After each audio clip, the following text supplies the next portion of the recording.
I went from the very beginning of my mom's dementia where she couldn't build the clock, where they take the clock and she couldn't build the clock. Or there's a funny story where she didn't use a computer and the lady told her that she had to input the information with the mouse. And every time she said mouse, my mother would go, mouse, mouse. And it was hilarious. You find humor in all of that kind of stuff. And so even with dealing with dementia for 10 years, seeing it go to Alzheimer's, understanding her medication, there were still things towards the end that I didn't understand. I literally did not understand that her brain was changing, like the physicality of it. And when the doctor who was telling me, you can't give her Benadryl for her allergies because that interacts with that medicine for her, until we have doctors who truly understand geriatrics and our brain and how to then have those conversations with us, even people who are trying to be knowledgeable about Alzheimer's are not knowledgeable about Alzheimer's. So, I thought I was very knowledgeable about the process, but I was just doing the process. I didn't truly understand. So, yeah. Oral history, oral stories still permeate through our community. We don't say Alzheimer's. People are still saying old timers, and people still think it's just a memory loss.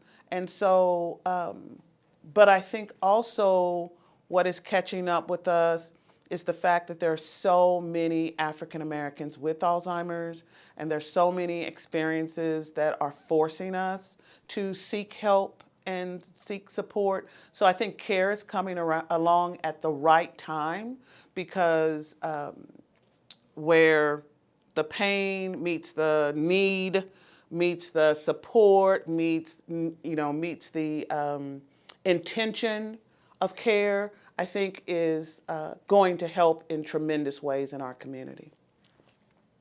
CARE was brought about so that it would be a platform where people will be heard. I remember the first thing that Dr. Barnes said to us is that you all are going to boss us around.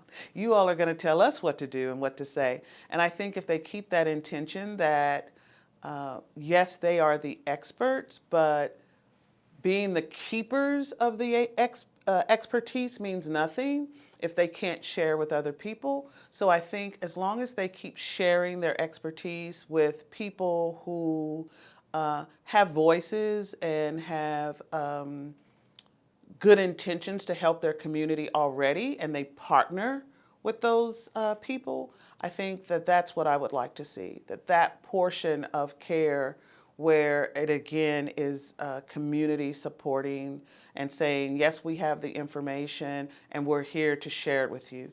Showing up in spaces like the Black Expo, or showing up at Martin University, or showing up at churches still is, I think, the best way for the CARE team to continue their efforts. The longest day, the reason why I like to participate in that is because the longest day is truly about what skills do you bring to the table to help fight Alzheimer's and to bring awareness to Alzheimer's. And if you can blueberries, then you can as many blueberries as you can. There was one guy that I met, he cut his hair. And he would get online and say, okay, I'm going to cut my hair. What shape should I cut it today? And so that's what he did. We quilt, so we created a quilt. And so we do it every year. It's a way to bring us together to remember.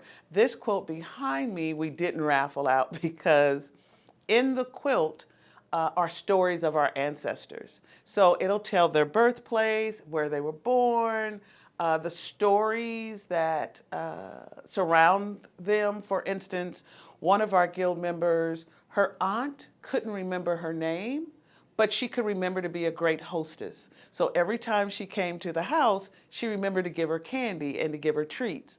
Another one lost her cats, and they couldn't tell her that her cats were gone.